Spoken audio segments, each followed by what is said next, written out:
भागलपुर के चर्चित बिल्डर बजरंग कुमार हत्याकांड में पीरपैंती से बड़ी खबर सामने आई है।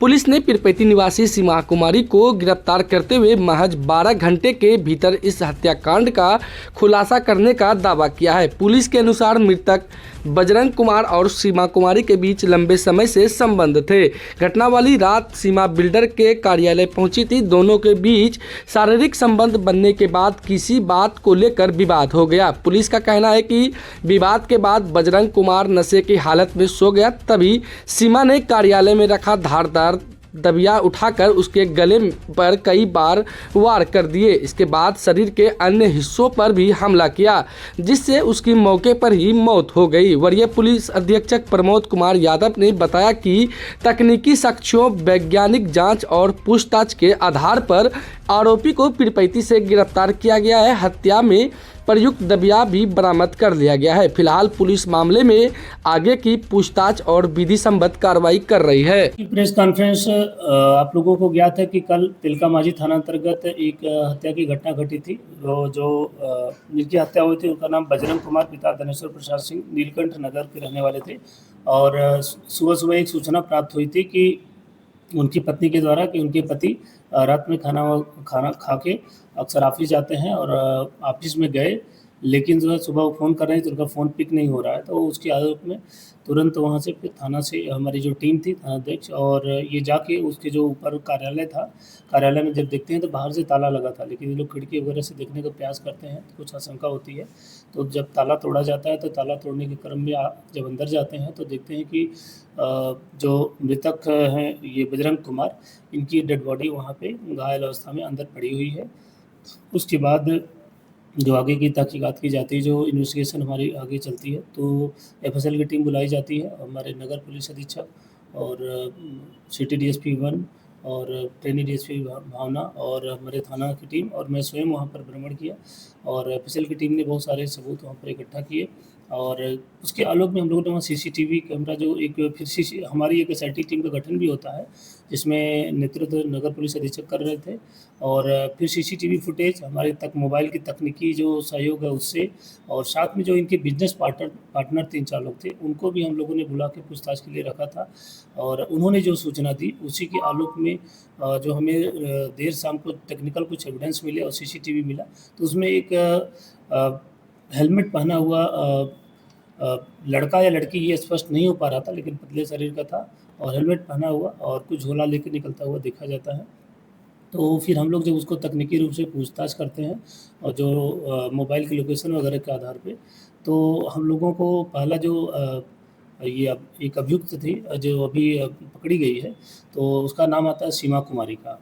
तो सीमा कुमारी का जो हम लोगों ने आगे जब ये टेक्निकल एविडेंस से पीछा किया तो पता चला कि सुबह यहाँ से निकलने के बाद ये पथरगामा होते हुए, गोड्डा होते हुए और फिर वापस पीरपैंती का इसका लोकेशन दिखाता है।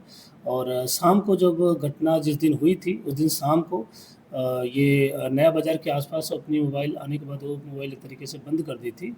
तो जब हम लोगों ने इसको देर रात में इसको डिटेक्ट कर लिया था और डिटेक्ट करने के बाद उसकी गिरफ्तारी के लिए पीरपैंती में छापामारी किया, इसकी गिरफ्तारी हुई और साथ में इस अभियुक्ता के पास से जो भी वहाँ से दबिया जो यूज़ की गई थी मारने में, उसको बरामद किया गया। जो खून से लगा कपड़ा था उसको बरामद किया गया। जो झोला सीसीटीवी कैमरा में ले जाती हुई देखी गई थी, वह झोला भी खून से लगा हुआ था और उसको वो भी बरामद हुआ। एक ब्लू रंग का जो बैग था उसमें भी खून लगा था, वह भी बरामद हो गया, जो सीसीटीवी में पूरा देखा जा रहा था। तो इस तरीके से और साथ में एक झोले में वो जो उसका डॉक्यूमेंट्स बहुत सारे थे, पेपर्स वगैरह, प्रॉपर्टी वगैरह से रिलेटेड थे, तो वो सारे पेपर भी लेके चली गई थी। तो वो सब भी हम लोगों ने बरामद कर लिया। और जब उससे पूछताछ हुई तो उसका बताना था कि उसके शरीर पे भी कुछ घाव है, क्योंकि जब उसने बताया कि ये इससे पहले से ही अवैध संबंध था और उस क्रम में कल भी आई थी।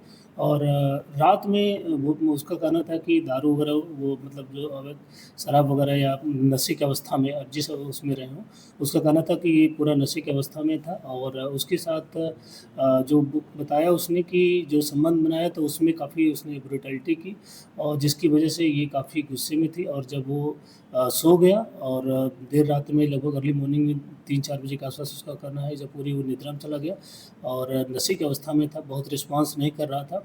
उसके बाद वो गुस्से से उठी और दबिया वहाँ पे, क्योंकि मशीन वगैरह थी वो रखी थी, उसको उठाकर उसके गले पे, हाथ पे और चेहरे पे उसने वार किया और काफ़ी स्ट्रगल भी हुआ। वो उस अवस्था में भी इससे दोनों से काफ़ी छीना-झपटी हुई, क्योंकि जो अभियुक्ता है इसके शरीर पे भी कई जगह जख्म के निशान हैं और उसका हम लोग मेडिकल भी कराएँगे।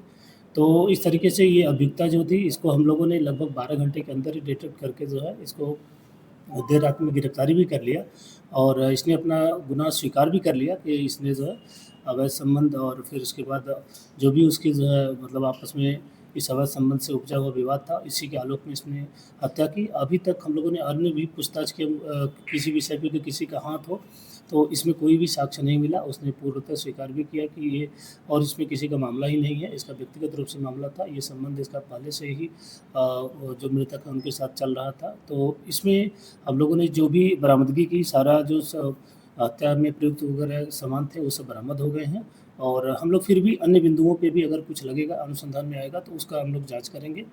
और इस तरीके से ये कहना है कि ये घटना पूर्णतः अवैध संबंध से रिलेटेड थी और जो अभियुक्ता थी उससे अवैध संबंध था। उसी के आलोक में जो है इसने देर रात हत्या की, बाद में बाहर से जो है सुबह ताला मार के और हेलमेट पहन के यहाँ से ऑटो में बैठती है, फिर आगे जो है गाड़ी बदल के पथरगामा होते हुए, गोड्डा होते हुए फिर पैती चली जाती है, जहाँ से इसकी रात में हम लोग गिरफ्तारी करते हैं।